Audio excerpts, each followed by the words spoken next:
सभी भाइयों और बहनों को मेरा राम राम। आज की जो हमारी वीडियो है वो एक ऐसे टॉपिक पर है जो हमारे दिलो दिमाग पर आज के समय छाया हुआ है, और वो मुद्दा है पहलगांव में हुआ आतंकवादी हमला। वो ऐसा अमानवीय कृत्य था जिसने हम सब हिंदुस्तानियों की आत्मा को झंझोर दिया। अब उसके जवाब में भारत सरकार ने, भारतीय फ़ौज ने ऑपरेशन सिंदूर स्टार्ट किया था और पाकिस्तान की ईंट से ईंट बजा दी। लेकिन हम इस वीडियो में ना जानने की कोशिश करेंगे कि असली गुनाहगार कौन है।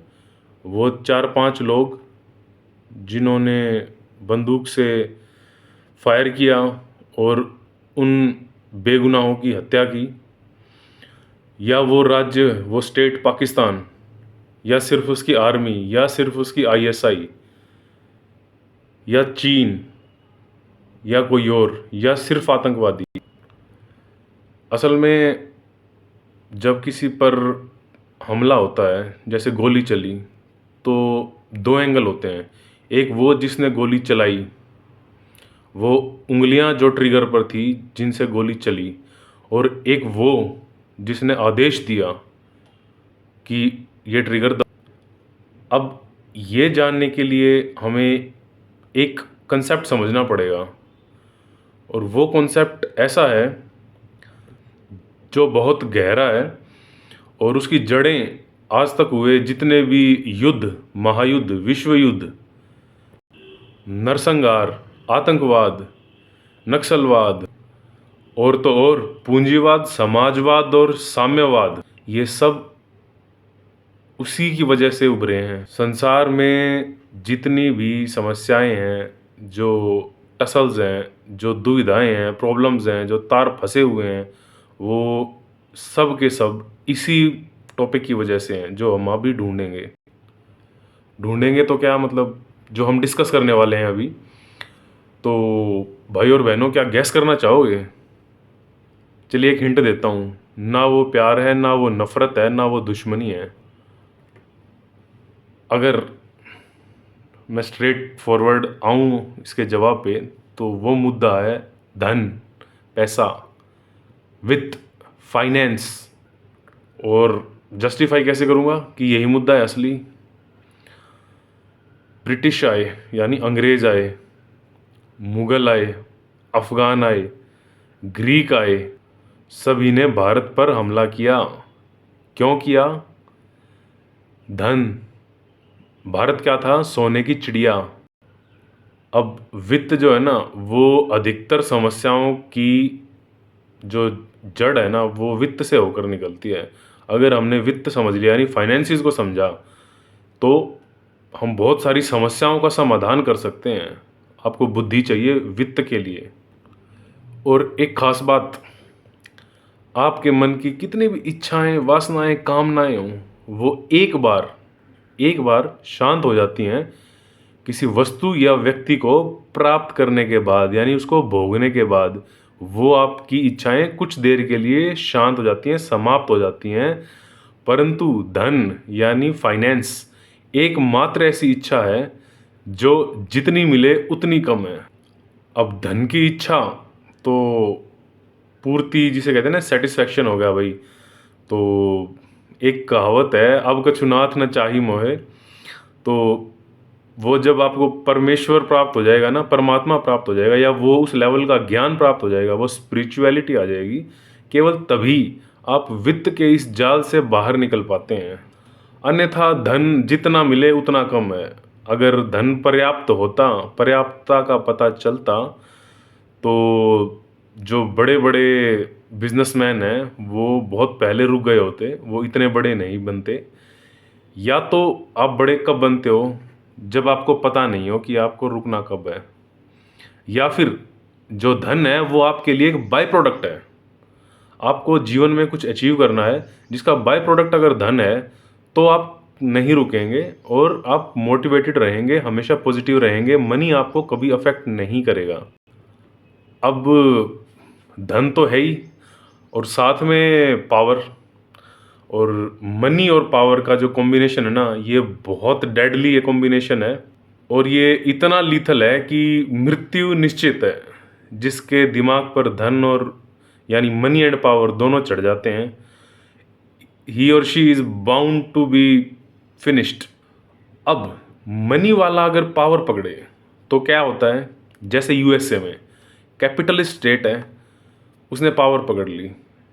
बिल्कुल सटीक एग्जांपल कहूँ तो Donald Trump, he is a businessman और वो आ गया पावर में, तो वो क्या करेगा, वो पावर को भी बिजनेस के लिए इस्तेमाल करेगा। और दूसरा एग्जांपल, अगर पावर है और पावर बिजनेस में घुस जाए या इकोनॉमी में घुस जाए, तो उसका एग्जांपल है पाकिस्तान। पाकिस्तान की आर्मी इकोनॉमी को कंट्रोल करती है। तो पावर कंट्रोल्स इकोनॉमी या मनी, और मनी कंट्रोल्स पावर, दोनों डेडली हैं।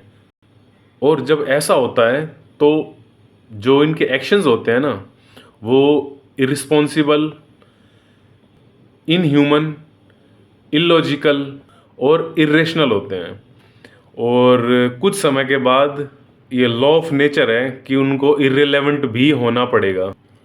अब जंप करते हैं सीधा पहलगांव की घटना पे, जहाँ कुछ जाहिलों ने धर्म पूछकर परिवार के सामने हिंदुओं को गोली मार दी। अब इसका वित्तीय कारण ढूंढते हैं, उस पर थोड़ा प्रकाश डालेंगे। आप ध्यान दीजिए, कुछ समय पहले ही यूएसए में इलेक्शन हुआ और डोनाल्ड ट्रंप, जो कि एक बिजनेसमैन है, जो मैंने भी एग्जांपल दिया था कि मनी कंट्रोल्स द पावर, और उनका जो मैनिफेस्टो रहा था वो क्या था कि यूएसए को हम इन्फ्लेशन रहित करेंगे, मतलब इन्फ्लेशन कम कर देंगे काफ़ी, एम्प्लॉयमेंट लेकर आएंगे, अनएम्प्लॉयमेंट दूर करेंगे और मैन्युफैक्चरिंग का हब बनाएंगे यूएसए को। अब जैसे ही वो इलेक्शन जीतने के बाद उन्होंने दुनिया भर में भ्रमण करना शुरू किया और सभी समस्याओं को समाप्त करने के लिए, समस्याएं कैसी, जो यूएसए के लिए समस्याएं हैं, जहां पर यूएसए का धन खर्च होता है। अब उन्होंने क्या डिसाइड किया कि टैरिफ लगा देते हैं। टैरिफ क्या होता है, जब यूएसए में बाहर किसी देश से कोई भी सामान आता है तो उस पर वो टैक्स लगा देते हैं, एडिशनल टैक्स। अब उस एडिशनल टैक्स को बढ़ाते बढ़ाते, बिकॉज ट्रम्प को पता था कि बहुत ज़्यादा इंपोर्ट करता है यूएसए, किससे, चाइना से, तो उन्होंने चाइना के ऊपर 100% टैरिफ ड्यूटी लगा दी। अब इसको रिटेलिएट करते हुए चाइना ने 125% टैरिफ ड्यूटी लगा दी। अब जब ये टैरिफ वॉर चल रहा था ना, यूएसए कभी यूरोप पे लगा रहा था टैक्स, कभी इंडिया पे, कभी चाइना पे, कभी किसी कंट्री पे, सब आपस में टैरिफ वॉर में बिजी थे। तो ध्यान दीजिएगा, जो बिजनेसमैन होता है ना, बिजनेसमैन, वो अपने बिजनेस को देखता है बस। तो ऐसे में एक बिजनेस है एप्पल फ़ोन, सेब नहीं, एप्पल फ़ोन। तो एप्पल कंपनी के जो सीईओ हैं टिम कुक, उनको लगा कि ये है मौका चौका मारने का, और वो काफ़ी समय से चाइना से निकलने की कोशिश कर रहे थे। एक्चुअली है क्या कि चाइना जो है वो ग्लोबली एप्पल फ़ोन्स का मैन्युफैक्चरिंग हब है। रीज़न क्या है वो उसका, कि चाइना में जो मैन्युफैक्चरिंग है वो बहुत कॉस्ट इफेक्टिव है, यानी बहुत सस्ती है, वहाँ लेबर बहुत सस्ता है। आपको तो पता ही है कि डेमोक्रेसी है नहीं, लेबर यूनियन वहाँ होगी नहीं। तो जैसा कम्युनिस्ट पार्टी ऑफ चाइना बोलेगी, अगर उन्होंने कहा कि दिन का 1 रुपया मिलेगा तो 1 ही रुपया मिलेगा, वो दूसरे रुपए के लिए डिमांड नहीं कर सकते चाइना में। लेकिन इंडिया में ऐसा नहीं है। इंडिया है डेमोक्रेसी और विश्व की सबसे बड़ी डेमोक्रेसी है। यहाँ तो 4 बंदों का अगर स्टोर हो तो उसमें यूनियन बन जाती है। ये तो फिर भी लेबर यूनियन की बात चल रही है यहाँ पर। अब एप्पल जो है वो निकलना चाहती थी अपनी मैन्युफैक्चरिंग प्लांट के साथ चाइना से बाहर, और वो निकलकर इंडिया आने की कोशिश में थे। अब रीज़न क्या था, चाइना में तो सब सस्ता था, तो प्रॉब्लम क्या थी, एक्चुअली चाइनीज़ जो पूरी इकोनॉमी है, पूरा पॉलिटिकल और इकोनॉमिक रिजीम है, वो ना इनफेमस है, यानी नोटोरियस, यानी कुख्यात। किस चीज़ के लिए, चोरी के लिए। चोरी किस चीज़ की, इंटेलेक्चुअल प्रॉपर्टी। अब इंटेलेक्चुअल प्रॉपर्टी क्या होता है, एप्पल जो आईफोन है उसमें जो सॉफ्टवेयर है, जो हार्डवेयर है, वो उनके स्पेसिफिक डिज़ाइंस हैं, उनके लिए एप्पल कंपनी ने इंटेलेक्चुअल प्रॉपर्टी जो राइट्स हैं वो ले रखे हैं उनका। जैसे कॉपीराइट होता है वैसे उन्होंने अपने राइट्स ले रखे हैं। तो जब तक एप्पल कंपनी नहीं चाहेगी तब तक कोई भी देश या कोई भी कंपनी एप्पल जैसा प्रोडक्ट उसमें हार्डवेयर या टेक्नोलॉजी यूज़ नहीं कर सकती। अब चाइना तो इस चीज़ के लिए बदनाम है। दूसरा, ग्लोबली इनफेमस है चाइना एस्पियोनाज के लिए, यानी जासूसी के लिए। वो कोशिश करता है जो भी इलेक्ट्रॉनिक्स का आइटम उसके कंट्री में मैन्युफैक्चर हो रहा है चाइना में, उसमें कुछ ना कुछ अपना डिवाइसेस प्लांट करें ताकि ट्रैक कर सकें वो डेटा को। तो एप्पल जो कंपनी है उसको थोड़ा कंफर्टेबल नहीं लग रहा था चाइना में, प्रॉफिट उसने कमा लिया तो उसने सोचा कि यही मौका है, निकल लेते हैं यहाँ से। तो जैसे ही चाइना से निकलने की सोची तो डोनाल्ड ट्रंप को लगा कि यही मौका है, एप्पल यूएसए में आ जाए मैन्युफैक्चरिंग प्लांट। लेकिन एप्पल के सीईओ टिम कुक जो हैं उन्होंने कहा कि हम तो इंडिया मूव करना चाहते हैं मैन्युफैक्चरिंग सारी। अब ये बात सुनकर झटका लगा दोनों को, चाइना को भी और यूएसए को भी। अब डिस्कस करने की चीज़ क्या है, चाइना और यूएसए एप्पल को अपनी कंट्री में क्यों लाना चाहते हैं, ऐसा क्या है एप्पल में। तो चलिए थोड़ा एप्पल के बारे में जानते हैं। एप्पल 1976 में कंपनी एस्टेब्लिश हुई थी और इसको एस्टेब्लिश करने वाले 3 लोग थे, स्टीव जॉब, वोजनियाक और वेन। अब आपको बता दूं एप्पल में ना जो टोटल एम्प्लॉयज़ है ना वो है 1,64,000। और ये जो 1,64,000 एम्प्लॉय है ना ये सारे टेक्निकल एम्प्लॉयज़ हैं, एडिशनल वॉचमैन वाटरमैन ये वाले नहीं हैं, ये टेक्निकल एम्प्लॉयज़ हैं एप्पल कंपनी के। तो आप सोच सकते हैं कि एप्पल कितने सारे लोगों को एम्प्लॉयमेंट देता है। और एप्पल सिर्फ आईफोन नहीं बनाता, एप्पल वॉच बनाता है, एप्पल आईपैड भी बनाता है और एप्पल टीवी भी है। जो मैकिंटोश ऑपरेटिंग सिस्टम है, मैकबुक जो आती है, जो मैक है, वो भी एप्पल का ही प्रोडक्ट है। इसके अलावा अदर एक्सेसरीज जैसे ईयरपॉड्स जो हैं एप्पल के। अब एक बड़ी बात बताता हूँ, एप्पल का जो मार्केट कैप है ना वो है 3.5 ट्रिलियन यूएस डॉलर। अब इंडिया का जीडीपी कितना है, 3 trillion dollar, 3 trillion dollar economy है इंडिया। तो शायद आप समझ रहे होंगे इंडिया अब वर्ल्ड की 4th लार्जेस्ट इकोनॉमी है 3 ट्रिलियन डॉलर के साथ। और एप्पल के पास है मार्केट कैपिटल 3.5 ट्रिलियन डॉलर का। तो एप्पल ना एक देश की इकोनॉमी के बराबर है। अब एप्पल के प्रोडक्ट्स का सेल देखते हैं कैसे रहा है। 2024 में एप्पल के जो सेल्स हुई है वो 34% हुई है यूएसए में, 19% हुई है चाइना में और 9% है जापान में और केवल 5% हुई है इंडिया में। तो इंडिया तो बहुत छोटा हिस्सा है, सिर्फ 5%। तो एप्पल कंपनी जो अपनी मैन्युफैक्चरिंग है वो इंडिया में क्यों लाना चाहती है। यूएसए में अगर जाएगी तो कॉस्टली बहुत है यूएसए, एम्प्लॉयज़ की जो सैलरी वगैरह है, बेनिफिट्स हैं वो बहुत ज़्यादा देने पड़ते हैं। और चाइना का इशू बता दिया, एस्पियोनाज और चोरी का, इंटेलेक्चुअल प्रॉपर्टी राइट्स का। ऐसे में इंडिया एकमात्र ऐसी कंट्री है जिसके पास ह्यूज कस्टमर बेस है। इंडिया में 2024 में यानी 2024 में करीबन 1.25 करोड़ आईफोन्स बिके हैं। तो ये समझ सकते हैं कि इंडिया एक पोटेंशियल मार्केट है, क्योंकि विश्व की सबसे ज़्यादा पॉपुलेशन इंडिया में है और बायर्स भी बहुत ज़्यादा है इंडिया में। अब जब इंपोर्ट होता है आईफोन तो उस पर इंपोर्ट ड्यूटी लगती है तो महंगा हो जाता है, तो इसी वजह से कुछ लोग आईफोन बाय नहीं कर सकते हैं।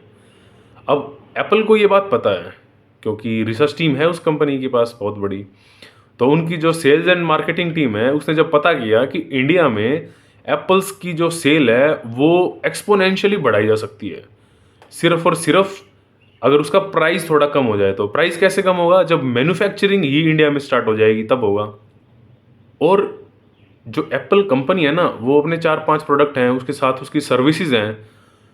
जब एक कंपनी अपनी मैन्युफैक्चरिंग मूव करती है ना, तो सिर्फ कंपनी नहीं मूव करती है, सिर्फ एप्पल मूव नहीं करेगी। जो एप्पल का जो फ्रेम बनाने वाली कंपनी है, जो एप्पल में अपना कुछ प्रोडक्ट प्रोवाइड करती है, मान लिया किसी के कुछ वायर्स हैं, कोई सोल्डरिंग प्रोडक्ट है, या कनेक्शन है, या प्लास्टिक मटेरियल है, या उस पर लगने वाला कुछ और पॉलीमर है, वो सब जितनी भी कंपनीज है ना, उन सबको मूव करना पड़ेगा फिर इंडिया में, क्योंकि वो कंपनीज अगर वहाँ रहेंगी चाइना में और एप्पल इंडिया में, तो उस पर इंपोर्ट ड्यूटी लगेगी, फिर से वो प्रोडक्ट महंगा हो जाएगा। तो एप्पल अकेला मूव नहीं करेगा, पूरा जो एन इकोसिस्टम है एप्पल का, वो पूरा इकोसिस्टम मूव करेगा इंडिया में, अगर एप्पल इंडिया आता है तो। अब ये बात जैसे ही पता चली, ओपन हुई, डिक्लेयर किया टिम कुक ने, तो यूएसए और चाइना दोनों की भौहें बिल्कुल ऐसे उठ चुकी थी। भौहें उठ चुकी थी, मतलब वो परेशान हो गए थे कि ये क्या हो रहा है यार, इंडिया ने क्या खेल कर दिया, मोदी जी ने क्या खेल कर दिया। अब देखो, मोदी जो बाहर विदेश में जाते थे ना, वो सैर सपाटे के लिए चिल करने नहीं जाते थे, वो इंडिया को बता रहे थे, लोगों को समझा रहे थे, बिजनेस एनवायरनमेंट के बारे में लोगों को इंश्योर करा रहे थे, कॉन्फिडेंस बिल्डिंग करा रहे थे लोगों की कि business can grow and flourish in India. तो आपने शायद ध्यान भी दिया होगा, पिछले 2-3 साल में इंडिया यूएस जा रहे हैं और यूरोप में जा रहे हैं, और बिजनेस मीटिंग्स ज़रूर अटेंड कर रहे हैं, और कभी टिम कुक से मिले, कभी सुंदर पिचाई से मिले हैं, कभी टेस्ला के ओनर से जो इलोन मस्क हैं। अब ये मुद्दे हो गए कि एप्पल मूव करेगा इंडिया में। अब इससे क्या होगा, देखो, जब $3.5 ट्रिलियन की मार्केट कैप वाली कोई कंपनी इंडिया में मैन्युफैक्चरिंग प्लांट एस्टेब्लिश करेगी, तो उसको देखकर बहुत सारे जो इंटरनेशनल ब्रांड्स हैं, वो अपनी मैन्युफैक्चरिंग इंडिया में करना चाहेंगे। अब ऐसे में सबसे ज़्यादा नुकसान किसका हुआ? चाइना। और पोटेंशियल जो लॉस था वो यूएसए का हुआ, लेकिन करंट में जो असली नुकसान है वो हुआ चाइना का। अब इसे लिंक करते हैं, जो जम्मू कश्मीर है वहाँ पर जगह है पहलगांव, वो एक फेमस टूरिस्ट डेस्टिनेशन है।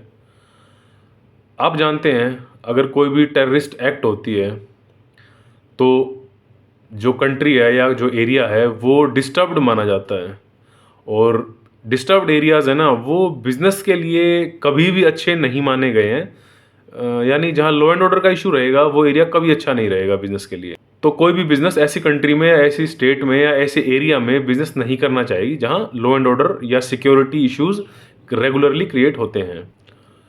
अब आर्टिकल 370 हटने के बाद, यानी after the abrogation of article 370, जिससे कश्मीर यानी जम्मू कश्मीर का स्पेशल स्टेटस ख़त्म हो गया, लेकिन उसमें बिजनेस बढ़ने लगा, लोग इन्वेस्ट करने लगे। अब सब यही चाहते हैं, वहाँ के लोग भी यही चाहते हैं, लेकिन अब देखो, डायरेक्शन कहीं से मिली तो कहीं के लोगों ने रिस्पॉन्ड किया, और कुछ 4-5 जो भी थे वो जाहिल लोग वहाँ पहुँचे एग्जीक्यूट करने के लिए। उन्होंने स्पेशली धर्म पूछकर शूट किया है। और आप जानते हैं, ये तो इंसिडेंट हो गया कि पहलगांव में आतंकवादी हमला हुआ और टूरिस्ट को मारा गया, यानी सिविलियंस को। लेकिन जो ये धर्म वाला एंगल है ना, आपको पता है ये क्या इशू है? आप जानते होंगे, पिछले 3-4 साल में कुछ टूल किट वगैरह चल रही थी। जैसे हिंदू फेस्टिवल होगा तो मुस्लिम्स को इंस्टिगेट किया जाएगा, एक्चुअली एंटी सोशल एलिमेंट्स कुछ हैं, उनको इंस्टिगेट किया जाएगा, और वो क्रिएट क्या करेंगे, कम्युनल टेंशन क्रिएट की जाएगी कंट्री में। अब एक्सपेक्टेड क्या था पहलगांव अटैक के बाद, कि बिकॉज ये क्लियर किया गया, if you are not Muslim you will be shot dead, और शूट करने वाले मुस्लिम थे, तो एक्सपेक्ट ये कर रहे थे कि पूरी कंट्री में कम्युनल टेंशन्स बढ़ जाएंगी, कम्युनल राइट्स फैल जाएंगे, सिक्योरिटी इश्यूज हो जाएंगे, और आईएसआई जो अपने स्लीपर सेल्स हैं उनको एक्टिवेट कर देंगे, उनको पूरा मौका मिलेगा, वो कहीं बॉम्ब ब्लास्ट करेंगे, कहीं फायरिंग कराएंगे, कहीं लोग मरेंगे, जिससे क्या होगा, पूरी कंट्री में टेंशन फैल जाएगी, इंटरनल डिस्टरबेंस रहेगी, जो कि बैड यानी खराब है बिजनेस के लिए। तो एप्पल को सोचना पड़ेगा, सोचना क्या, एप्पल को कैंसिल करना पड़ेगा इंडिया में आना, अपना मैन्युफैक्चरिंग प्लांट एस्टेब्लिश करना, और वहीं रहना पड़ेगा जहाँ वो थे, यानी चाइना में। तो आप समझदार हैं, समझ गए होंगे कि जो डायरेक्शन देने वाला है, जिसने आदेश दिया, वो कौन है? वो कम्युनिस्ट पार्टी ऑफ चाइना। किसको आदेश दिया? पाकिस्तान सरकार को, यानी आईएसआई को। उन्होंने क्या किया? अपने 4-5 जाहिल लोगों को भेजा ये काम करने के लिए, ताकि पूरे देश का माहौल ख़राब हो जाए, इंडिया की इकोनॉमी इतनी पीछे चली जाए कि वो कम्पीट ही ना कर पाए किसी भी लेवल पर, और युद्ध छिड़े। एक्चुअली चाइना ये भी चाहता था कि युद्ध छिड़े, युद्ध छिड़ा, लेकिन ऐसे नहीं छिड़ा जैसा उसने सोचा था। चाइना को लगा कि फुल फ्लैज कन्वेंशनल वॉर होगा, इंडिया की फ़ौजें जो चढ़ जाएंगी, एयरफोर्स दोनों तरफ से चलेगी, और वो हमला होगा आपस में। 8-10 दिन के बाद चाइना और यूएसए इंटरवीन करेंगे और मुद्दे को सुलझा लेंगे। चाइना ये एक्सपेक्ट कर रहा था, यही उन्होंने प्लान किया था। बट इंडिया थोड़ा ज़्यादा चालाक है इस मामले में। भारत जो है वो, यानी भारत ने इस इशू को, ऑपरेशन सिंदूर को स्टार्ट किया और बिल्कुल सटीक कार्रवाई की, और जब रिटेलिएशन हुआ पाकिस्तान की तरफ से तो उसको काउंटर किया, और उसके बाद पाकिस्तान को ये क्लियर कट जता दिया कि अगर आपने अपने पंख फैलाए तो वो पंख काट दिए जाएंगे, क्योंकि आप पाकिस्तान नहीं, आप आतंकिस्तान हो। और इंडिया जो है वो खाली इकोनॉमिकली ग्रो नहीं कर रहा है, वो मिलिट्री सुपर पावर भी बन गया है। और जब रावलपिंडी में ब्रह्मोस ने हमला किया पाकिस्तान के हेडक्वार्टर, आर्मी हेडक्वार्टर पे, जो कि है रावलपिंडी में, अब रावलपिंडी पे जब ब्रह्मोस आई तो पूरे पाकिस्तान की पिंडी कांपी, यानी पिंडियाँ कांपने लगी पाकिस्तान की, यानी भयभीत हो गया पाकिस्तान। अब सीज फायर कराया भाग के, पहले यूएस ने, फिर उसके बाद चाइना कूदा। आपको बताता हूँ कि इसमें भी ना दोनों का फाइनेंशियल इंटरेस्ट ही था, उन्हें कोई मतलब नहीं है सीज फायर से। आज लड़ मरो, सब खत्म हो जाओ, ना यूएसए को मतलब ना चाइना को मतलब, उनके लिए तो अच्छा था। अब सीज फायर कराने के पीछे जो असली कारण था, वो क्या था? वो कारण, एक तो इंडिया ने यूएस के F-16 की ऐसी की तैसी कर दी, यूएसए के जितने भी सिक्योरिटी सिस्टम्स थे उनकी वाट लगा दी, और यही हुआ चाइना के साथ। चाइना के एवैक्स और AWS थे, और उनके फाइटर जेट और उनकी मिसाइल्स सब बकवास इंडिया के आकाश तीर ने और S-400 सिस्टम ने बिल्कुल 100% एक्यूरेसी के साथ डिफेंड किया और उनके हमले को न्यूट्रलाइज कर दिया। अब बेइज्जती हो गई यूएसए की भी और चाइना की भी, और सारी दुनिया ने देखा कि जो इंडिया है उसके जो वेपन्स हैं, स्पेशली इंडिजीनियस वेपन, उन्होंने इंटरनेशनल ब्रांड्स जो कि यूएसए की हैं उसको इतना इजीली डिफीट कर दिया। और चाइना की जो ब्रांड्स हैं, जो मिलिट्री वेपन्स हैं, जिनकी दम भरता है चाइना की ऐसे हैं वैसे हैं और पता नहीं क्या क्या कर देंगे, वो तो कहीं आसपास नज़र भी नहीं आए। और इंटरनेशनल मार्केट में, आर्म्स मार्केट में तो किरकिरी हो ही चुकी यूएसए की और चाइना की। अब एक दूसरा नुकसान और था, इंडिया ने किराना हिल्स पर, जो इंडियन मिलिट्री या इंडियन जो गवर्नमेंट है वो डिनाई कर रही है कि we did not attack Kirana Hills, हमें पता नहीं था, और पाकिस्तान ने डिक्लेयर भी नहीं किया था कि यहाँ उसके न्यूक्लियर मटेरियल है उसके पास। वहाँ पर स्ट्राइक किया तो ऑब्वियस सी बात है, वहाँ पर कौन रखवा सकता है? यूएस रखवा सकता है। यूएस की पोल खुल गई। और दूसरा, चाइना को एक चीज़ का और खतरा था, जो चाइना पाकिस्तान इकोनॉमिक कॉरिडोर है ना, वो काराकोरम हाईवे बनाया उन्होंने, यानी पीओके से लेकर और ग्वादर पोर्ट तक। अब वो चाइना से जो सामान है उसकी डिलीवरी करेगा हाईवे से by road to Gwadar port.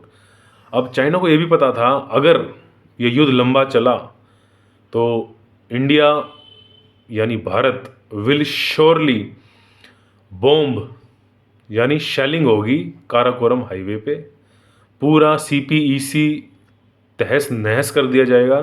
इतने दशकों की जो मेहनत है चाइना की उस पर पानी फिर जाएगा। ये जानते हुए चाइना और यूएसए दोनों दौड़े दौड़े आए और इंडिया को बोला कि भाई सीज़ फायर कर लो। तब इंडिया की तरफ से क्या रिस्पॉन्स था कि सीज़ फायर जो है ना वो केवल इंडिया और पाकिस्तान जब आपस में चाहेंगे तब होगा, बाहर के किसी मुल्क का कोई इंटरवेंशन हम बर्दाश्त नहीं करेंगे।